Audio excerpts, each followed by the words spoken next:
Question number 29 है आपका कि how many chiral compound are possible on monochlorination of two methyl butane. तो two methyl butane अगर आप देखते हो तो टू मिथाइल ब्यूटेन का स्ट्रक्चर कैसा होगा।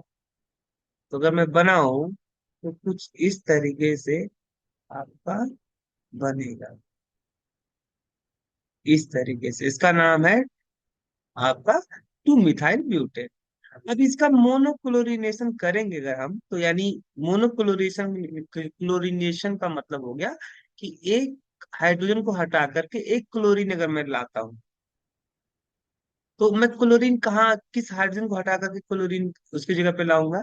तो अगर मैं इस हाइड्रोजन को हटा देता हूँ एक प्रोडक्ट तो मेरा कुछ इस तरीके से बनने की पॉसिबिलिटी है ना।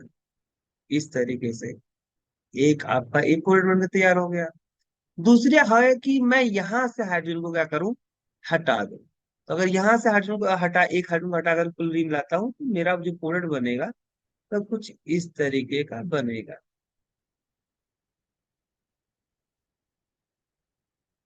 इस तरीके से बनेगा आपका एक प्रोडक्ट ए। एक प्रोडक्ट ए हो गया आपका है ना।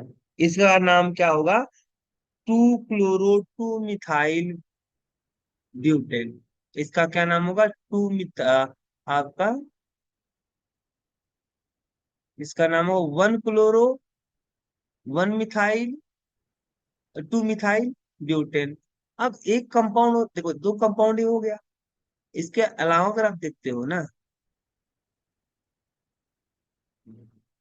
इसके अलावा अगर आप चाहो तो यहां से अगर हाइड्रोजन रिमूव कर देते हो तो क्या होगा CH3 CH3 यहाँ से Cl यहाँ पे आपका CH है ना।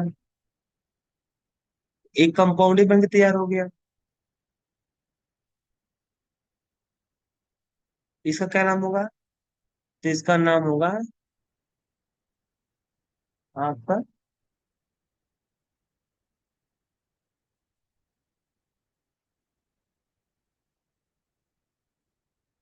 Two chloro three methyl butane.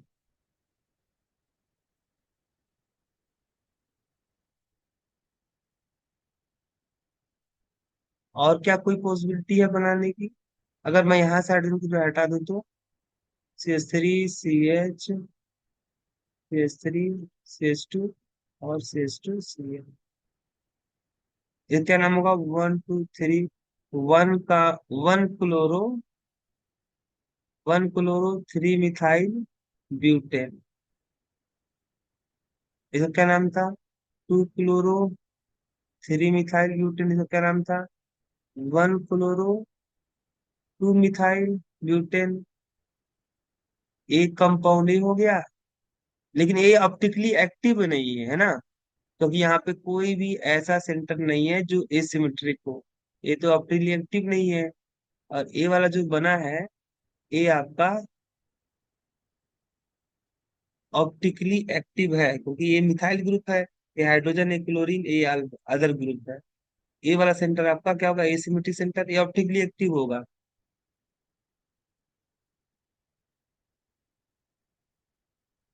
और इसको देखोगे ये भी आपका एसिमेट्रिक सेंटर है। ये भी ऑप्टिकली एक्टिव होगा। और बाकी अगर आप देखते हो ए वाला भी सेंटर ऑप्टिकली एक्टिव होगा।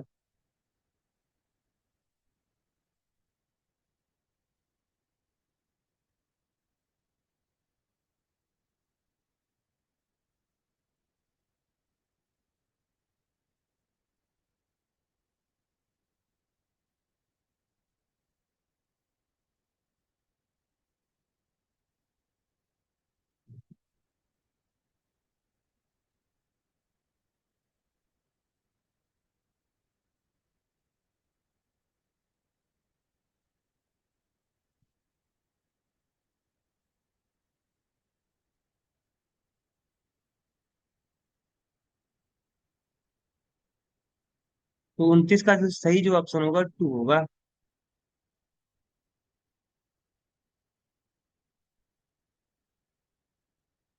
एक यहाँ पे आपकी पॉसिबिलिटी है कि यहाँ पे क्लोरीन आगे ऐड हो, तो इसका एक, अगर अगर यहाँ पे ऐड हुआ तो एक ऐसा आपका मोनोक्लोरिनेशन प्रोडक्ट बनेगा जो कि ऑप्टिकली एक्टिव होगा।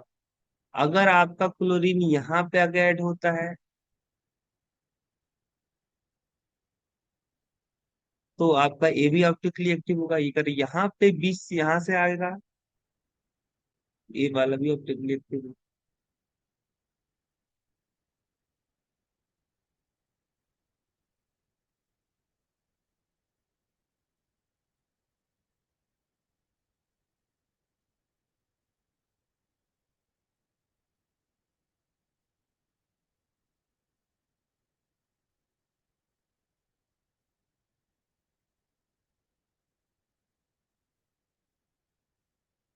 यहाँ से आपका नहीं निकलेगा, ये वाला नहीं बनेगा फोटो। सही ऑप्शन होगा, एक एक का प्रोडक्ट आपका एलिमिनेट हो जाएगा, क्योंकि यहाँ से आपका ए वाला प्रोडक्ट आपका नहीं बनेगा। ये वाला तो बनेगा, ये वाला नहीं बनेगा। फिर कह रहा है कि इन SN2 substitution reaction of the type, यहाँ पे क्या है, क्लोरीन आपका अटैक करेगा, ब्रोमीन यहाँ पे बाहर हो जाएगा। तो क्लोरीन क्या है, एक न्यूक्लियोफाइल है ना।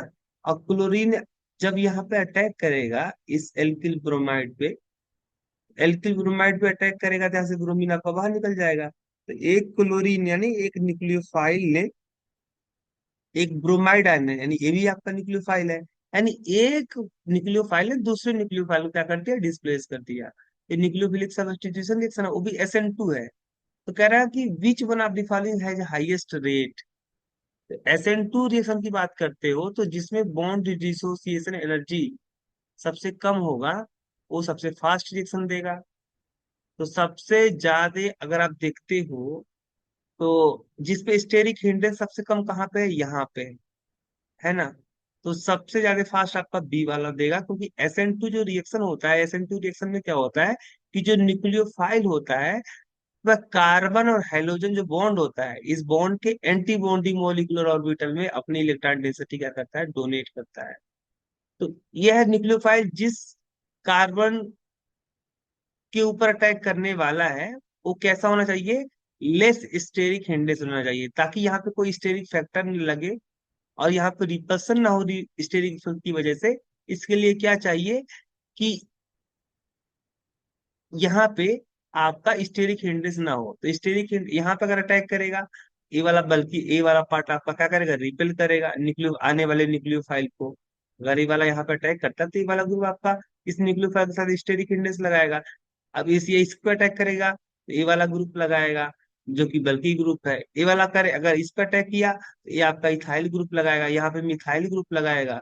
मिथाइल ग्रुप और इथाइल ग्रुप की कंपेयर करते हो तो इथाइल ग्रुप आपका बड़ा ग्रुप है, ये ज्यादा स्टेरिक हिंड्रेंस लगाएगा, ये कम स्टेरिक हिंड्रेंस लगाएगा। और जितना कम स्टेरिक हिंड्रेंस लगेगा उतना ज्यादा अच्छा होगा SN2 रिएक्शन के लिए। सही ऑप्शन होगा बी वाला। फिर कह रहा है कि which of the following undergo nucleophilic substitution reaction exclusively by SN1 mechanism. SN1 mechanism में क्या होता है कि SN1 मैकेनिज्म में आपका कार्बोकेटायन बनता है, यानी पहले जो कार्बन और हाइड्रोजन का जो बॉन्ड होता है, यहाँ पे बॉन्ड पहले आपका हेट्रोलिटिक फिशन होता है। हेट्रोलिटिक फिशन के दौरान कार्बन पॉजिटिव चार्ज जाते हैं और हाइड्रोजन पे निगेटिव चार्ज आता है। तो इथा आप यहाँ पे देखोगे तो कौन सा आइसोप्रोपाइल क्लोराइड, अगर आप देखते हो आइसोप्रोपाइल क्लोराइड, इसका नाम है आइसोप्रोपाइल क्लोराइड। तो इसका जब अगर आप क्या करते हो, न्यूक्लियोफिलिक सब्स्टिट्यूशन रिएक्शन देखते हो, न्यूक्लियोफिलिक सब्स्टिट्यूशन रिएक्शन, तो यहाँ से आपका क्लोरीन का होगा रिमूव होगा। अगर यहाँ से क्लोरीन रिमूव हुआ तो आपका यहाँ पे पॉजिटिव चार्ज आएगा, है ना। अब फिर आगे आपका न्यूक्लियोफाइल अटैक करेगा यहाँ पे, तो ये आपका जो आइसोप्रोपाइल क्लोराइड है यह आपका एसएमआर मैकेनिज्म को फॉलो करने वाला है।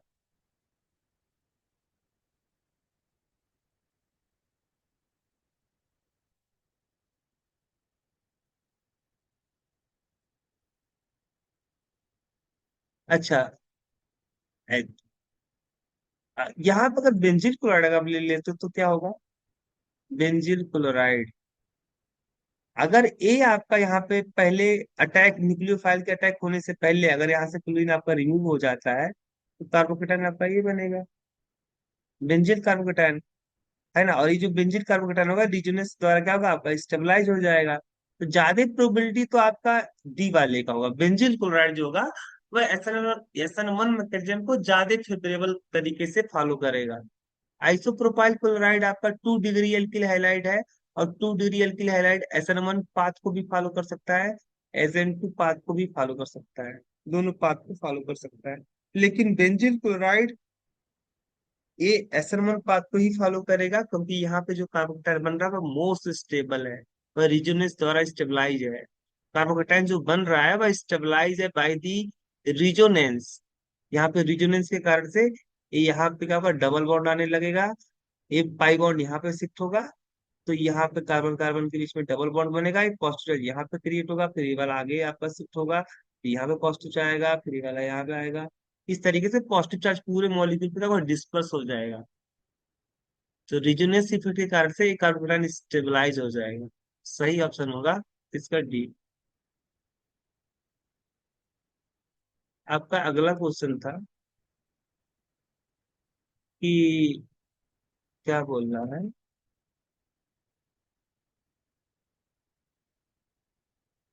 एक कंपाउंड कैसा है, ऑप्टिकली एक्टिव है, इसके पास में क्या है, पजिस सेंटर ऑफ सिमेट्री इसके पास है, कि इसके पास प्लेन ऑफ सिमेट्री है, कि इसके पास एक्सिस ऑफ सिमेट्री है, क्या है इसके पास। 32 अगर आप देखते हो तो ये जो कंपाउंड है ना, एक कंपाउंड देखोगे तो यहाँ पे एक CH3 ग्रुप है, यहाँ पे हाइड्रोजन है, यहाँ पे क्लोरीन है, और एक ग्रुप आपका ए हो गया। तो ये जो कार्बन यहाँ पे कार्बन है ना, ये कार्बन आपका 4 डिफरेंट ग्रुप से जुड़ा हुआ है, इसलिए जो सेंटर होगा ना ये एसिमेट्रिक सेंटर होगा। और एसिमेट्रिक सेंटर होने की वजह से ना ये कैसा होगा, आपका ऑप्टिकली एक्टिव होगा, ऑप्टिकली एक्टिव। एक कंपाउंड ऑप्टिकली एक्टिव होगा, ये बात तो सही है। क्या यहाँ पे सेंटर ऑफ सिमेट्री है, नहीं, यहाँ पे कोई भी सेंटर ऑफ सिमेट्री नहीं है, क्योंकि सेंटर ऑफ सिमेट्री तब होता है ना जब इस मॉलिक्यूल की मैं कोई एक ऐसा पॉइंट लेता जहां पे हम आगे की तरफ जाते और पीछे की तरफ जाते तो सेम ग्रुप मिलता। तो यहाँ पे आगे की तरफ बढ़ेंगे तो क्लोरीन मिलेगा, और पीछे की तरफ बढ़ेंगे तो हाइड्रोजन मिलेगा। ऐसा तो है नहीं, यहाँ पे सेंटर ऑफ सिमेट्री तो है ही नहीं। प्लेन ऑफ सिमेट्री, यहाँ से अगर मैं एक प्लेन चलाऊं, क्या मुझे यहाँ पे प्लेन ऑफ सिमेट्री मिलेगा, नहीं मिलेगा, है ना, प्लेन ऑफ सिमेट्री नहीं मिलेगा। हाँ, एक्सिस ऑफ सिमेट्री, आप इसको ऐसे, इस मॉलिक्यूल को अगर आप घुमाते हो ऐसे, यहाँ पे ए आपका पॉइंट है ना, इस पॉइंट, इस एक्सिस, इस पॉइंट से गुजरने, इसके परपेंडिकुलर जो है आपका, अगर आप एक एक्सिस गुजारते हो इसको, इस मॉलिक्यूल को रोटेट करते हो बाई 180 डिग्री से, ए वाला जो मिथाइल ग्रुप है यहाँ पे चला जाएगा, और ए वाला यहाँ पे चला आएगा, है ना, एक दूसरे की पोजीशन को एक्सचेंज कर लेंगे, तो यहाँ पे आपका ऑप्टिकली एक्टिव होगा, और साथ ही साथ यहाँ पे एक्सिस ऑफ सिमेट्री पाई जाएगी।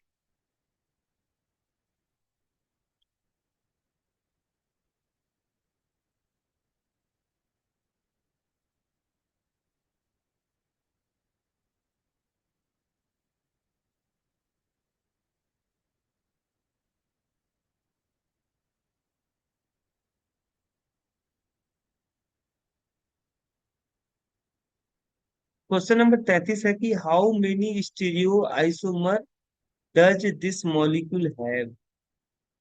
इस मॉलिक्यूल के पास में कितने स्टीरियो आइसोमर है। तो कंपाउंड है क्या, कंपाउंड कुछ इस तरीके का है, तो इसको स्ट्रक्चर बनाओगे अगर आप, तो CH3 ऐसे, हाइड्रोजन, सिस्टम,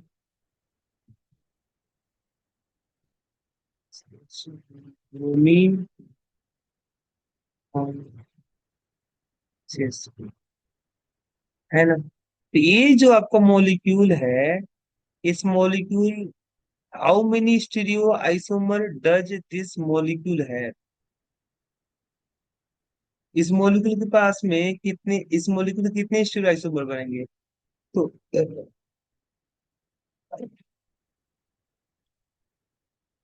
देखो यहाँ पे क्या है कि कार्बन कार्बन के बीच में डबल बॉन्ड है।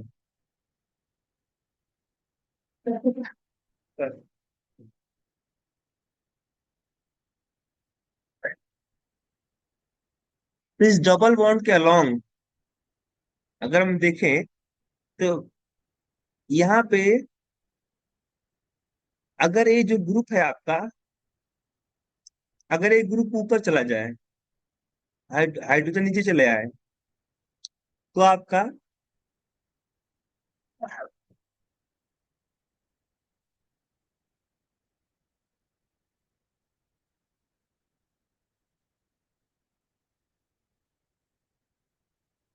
अगर एक ग्रुप ऊपर चला जाए और हाइड्रोजन नीचे चला है, तो इसका जो है, इस कंपाउंड का जेड फॉर्म बनेगा, है ना।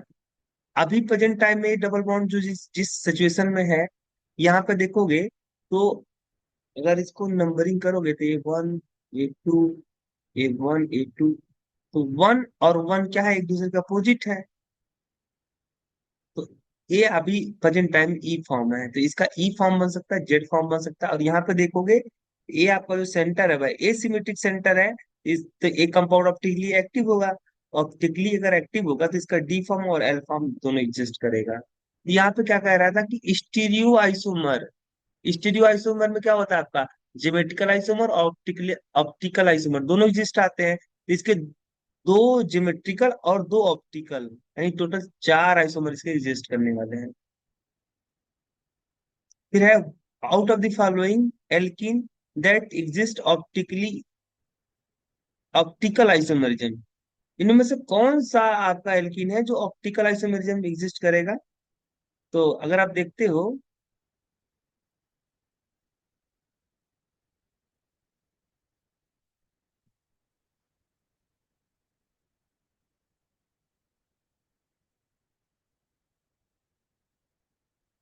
अगर इसका स्ट्रक्चर में बनाऊं, 3 methyl pentene 1 pentene, 3 methyl 1 pentene,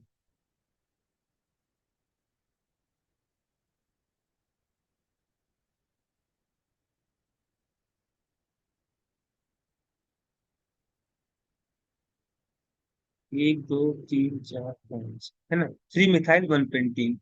एक एक एक हो गया, 2 मिथाइल 2 पेंटीन, भाई 2 मिथाइल 2 पेंटीन,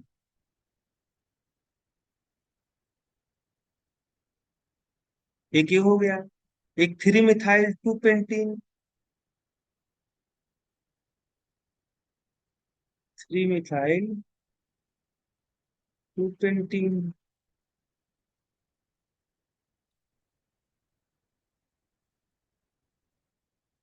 एक हो गया 4 मिथाइल 1 पेंटीन,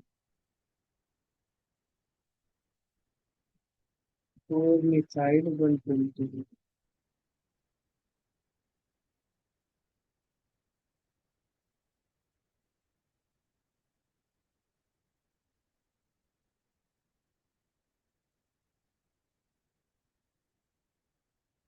एक तो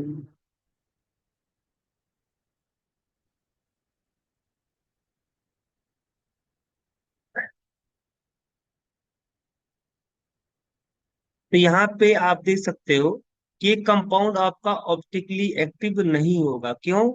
क्योंकि इस मॉलिक्यूल में जो है, वो आप देख सकते हो कि यहाँ से अगर मैं कहूँ कि ये जो आपका, इसमें से कोई भी मुझे एसिमेट्रिक कार्बन यहाँ पर नजर नहीं आ रहा है, ये एसिमेट्रिक कार्बन नहीं है, एसिमेट्रिक कार्बन नहीं है, तो ये आपका ऑप्टिकली एक्टिव नहीं होगा। यहाँ पे देखोगे तो इस कंपाउंड में क्या पाया जाएगा आपका, प्लेन ऑफ सिमेट्री पाई जाएगी, प्लेन ऑफ सिमेट्री पाई जाएगी, यहाँ पे प्लेन ऑफ सिमेट्री है, तो ये भी नहीं होगा आपका। इन चारों ऑप्शन में से कोई ऑप्शन मैच ही नहीं कर रहा है, ये 4 ऑप्शन में से कोई ऑप्शन मैच ही नहीं कर रहा है। तो यहाँ पे अगर ऑप्शन नहीं मैच कर रहा है, तो सारे के जो कंपाउंड है ना, यहाँ पे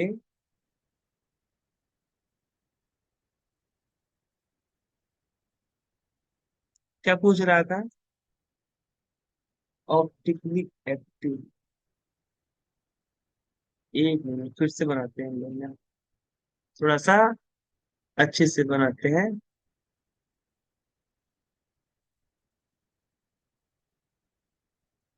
देखो क्या कर रहा है, three methyl one pentene, three methyl one pentene इसका स्ट्रक्चर बनाना।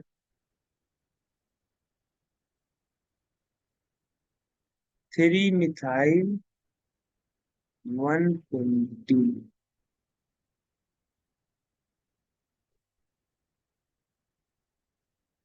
Three methyl one pentene. अभी यहाँ पे देखोगे तो ये जो कार्बन है, ये कार्बन कैसा है, एसिमेट्रिक कार्बन है। कैसा है, एसिमेट्रिक कार्बन है ना।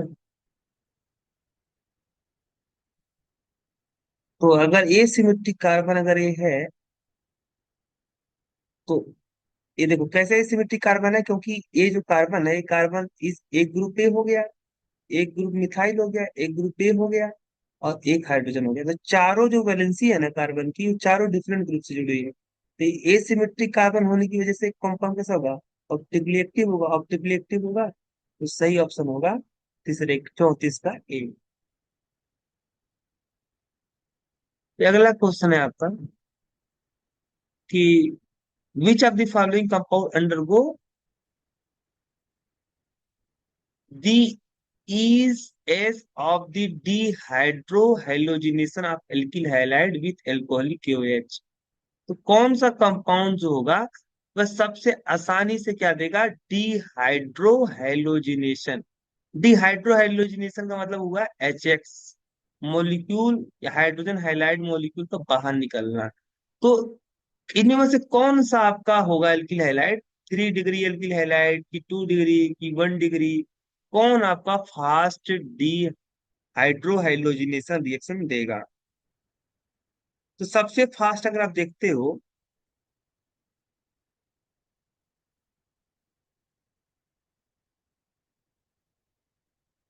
आंसर क्या है, आंसर, आंसर है आपका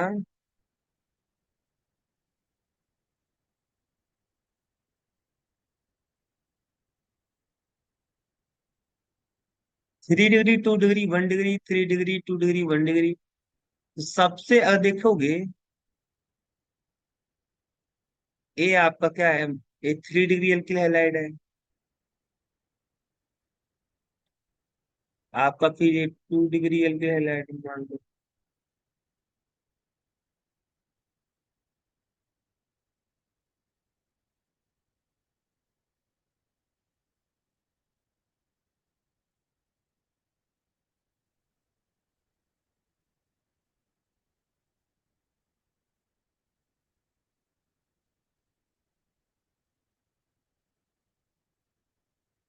ये 2 डिग्री एल्किल हैलाइड है आपका, और ये आपका 1 डिग्री। तो यहाँ पे तीनों अगर आप देखोगे तो तीनों, देखो जब इसका क्या होगा, डिहाइड्रोहाइलोजिनेशन होगा, तो यहाँ से आपका क्या होगा, एक हाइड्रोजन और एक आपका क्लोरीन बाहर निकलेगा। तो जो रिएक्टेंट आपका जो इंटरमीडिएट बनने वाला है, वह इंटरमीडिएट आपका जितना ज्यादा स्टेबल होगा उतना ज्यादा फास्ट रिएक्शन देगा। तो उस हिसाब से अगर यहाँ से हाइल आपका क्लोरीन आपका बाहर निकलता है, तो आपका कार्बोकेटाइन क्या बनेगा, 3 डिग्री कार्बोकेटाइन। और 3 डिग्री कार्बोकेटाइन आपको क्या होता है, मोर स्टेबल होता है। और यहाँ देखो पहले आप क्लोरीन बाहर निकल गया, अब ये जो कार्बोकेटाइन है ये क्या करेगा, यहाँ से आपका हाइड्रोजन जो होगा वह हाइपर कॉन्जुगेशन में जाएगा, और यहाँ पे कार्बन कार्बन के बीच में डबल बॉन्ड बनेगा। तो आपका 3 डिग्री सबसे फास्ट देगा, फिर 2 डिग्री, फिर 1 डिग्री। तो अगला क्वेश्चन है कि which of the following compound undergo nucleophilic substitution reaction most easily. सबसे आसानी से कौन आपका कंपाउंड जो होगा वह न्यूक्लियोफिलिक सब्स्टिट्यूशन रिएक्शन देगा। तो अगर आप ऑप्शन देखते हो तभी तो पता चलेगा। ऑप्शन, हाँ, पूछ रहा था कौन सबसे फास्ट आपका सबसे इजीली क्या देगा न्यूक्लियोफिलिक सब्स्टिट्यूशन रिएक्शन। देखो कोई न्यूक्लियोफाइल है, अब न्यूक्लियोफाइल कहाँ पर अटैक करेगा, ऐसे सेंटर पर अटैक करेगा। न्यूक्लियोफाइल के पास इलेक्ट्रॉन डेंसिटी ज्यादा होता है, तो ये अपने इलेक्ट्रॉन डेंसिटी को कम करना चाहता है, करना। न्यूक्लियोफाइल के पास इलेक्ट्रॉन डेंसिटी ज्यादा होता है, यह अपनी इलेक्ट्रॉन डेंसिटी को कम करना चाहता है। और कम करने के लिए ऐसे सेंटर की इसे तलाश होगी इस न्यूक्लियोफाइल को जिसके पास इलेक्ट्रॉन डेंसिटी की कमी है। तो अगर आप देखते हो तो यहाँ पे जो NO2 ग्रुप है ना, NO2 ग्रुप का स्ट्रक्चर कुछ इस तरीके से होगा। अब ए जो इस बेंजीन का जो पाई इलेक्ट्रॉन डेंसिटी है, अगर यहाँ पे रिजोनेंस में इस नाइट्रो ग्रुप के साथ रिजोनेंस में जाता है तो यहाँ पे आपका क्रिएट होगा, पॉजिटिव चार्ज क्रिएट होगा। फिर ये वाला आपका यहाँ पे रेजोनेंस में चला जाएगा तो यहाँ पे पॉजिटिव चार्ज क्रिएट होगा। तो इस जहां पे क्लोरीन जिस कार्बन से जुड़ा है यहाँ पे क्या क्रिएट हो गया, पॉजिटिव चार्ज। तो ये न्यूक्लियोफाइल आपका अगर यहाँ पे अटैक करता है ना, इस इस सेंटर पे, तो आपका जो इंटरमीडिएट बनेगा वह कुछ इस तरीके से बनेगा। यहाँ से आपका क्लोरीन और ये फिर यहीं से आपका न्यूक्लियोफाइल, है ना, इस तरीके से। फिर ये आपका जब ये यहाँ पे रिजोनेंस में आएगा तो ये वाला यहाँ पे आपका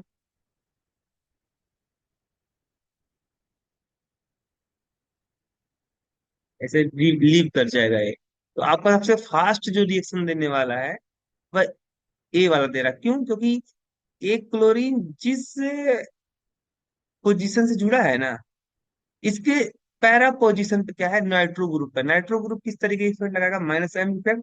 तो -M इफेक्ट जो डायरेक्टली आपका इन्फ्लुएंस करता है वह आर्थो और पैरा पोजीशन पे करता है। तो नाइट्रो जो आपका बेंजीन डेंसिटी घटाएगा वह कहाँ पे घटाएगा, इस पोजीशन पे घटाएगा और इस पोजीशन पे घटाएगा। तो यहीं पे न्यूक्लियोफाइल के अटैक होने की चांसेस सबसे सबसे ज्यादा है और यहाँ से क्लोरीन आपका निकल सकता है आराम से। क्योंकि इस सेंटर पे अटैक करने के लिए क्या चाहिए, यहाँ पे इलेक्ट्रॉन डेंसिटी कम होनी चाहिए। और यहाँ पे इलेक्ट्रॉन डेंसिटी घटा के कौन दे रहा है, नाइट्रो ग्रुप दे रहा है।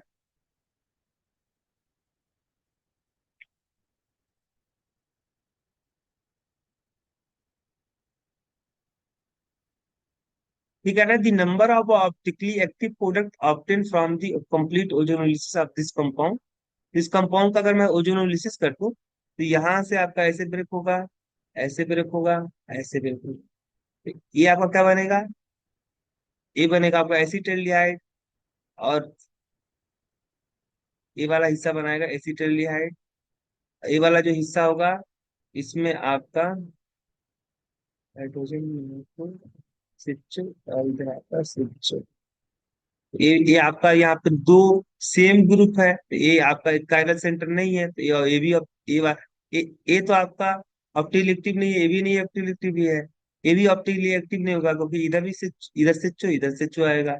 और ये भी नहीं होगा तो यहाँ पे आपका 27 37 का जीरो। यहाँ पे जो पाउडर बनेंगे ना उन पाउडर में से कोई भी आपका ऑप्टिकली एक्टिव नहीं होगा, 37 का क्या होगा, आंसर जीरो होगा, यानी ऑप्शन ए।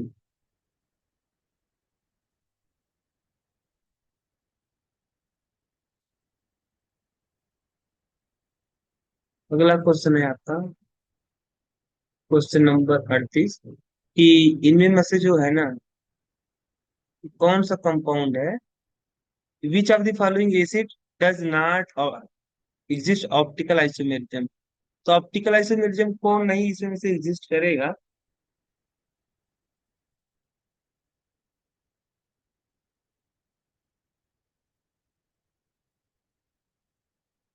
तो मैलिक एसिड का फार्मूला क्या होता है,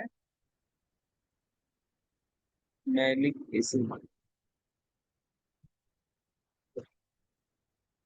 ये आपका है मैलिक एसिड। और इस मैलिक एसिड की बात करते हो तो मैलिक एसिड के पास क्या है, प्लेन ऑफ सिमेट्री है। प्लेन ऑफ सिमेट्री होने की वजह से ये आपका मॉलिक्यूल जो होगा वह ऑप्टिकली एक्टिव नहीं होगा।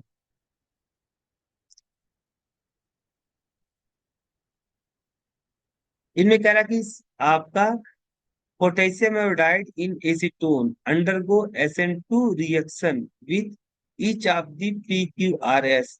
तो चार कंपाउंड है, चार कंपाउंड किस तरीके से, P है, Q है, RS है। तो सबसे ज्यादा आपका जो रिएक्शन का रेट होगा सबसे फास्ट कहाँ पे होगा, सबसे फास्ट रिएक्शन होगा आपका S वाला देगा। उसके बाद आप देख सकते हो कि अच्छा इसमें देखोगे अगर आप, तो ए आपका क्या है, 2 डिग्री, ए 1 डिग्री है, SN2 रिएक्शन सबसे फास्ट कौन देता है? 1 डिग्री, फिर 2 डिग्री, फिर 3 डिग्री। और ए भी आपका क्या है? 1 डिग्री है। ये तो आपका 0 डिग्री था। सब 0 डिग्री सबसे फास्ट देगा। उसके बाद 1 डिग्री, फिर 2 डिग्री, फिर 3 डिग्री। एक किसका है? SN2 न्यूक्लियोफिलिक सब्स्टिट्यूशन रिएक्शन का ऑर्डर है। तो आपका सबसे जो फास्ट देने वाला है वो कौन देगा?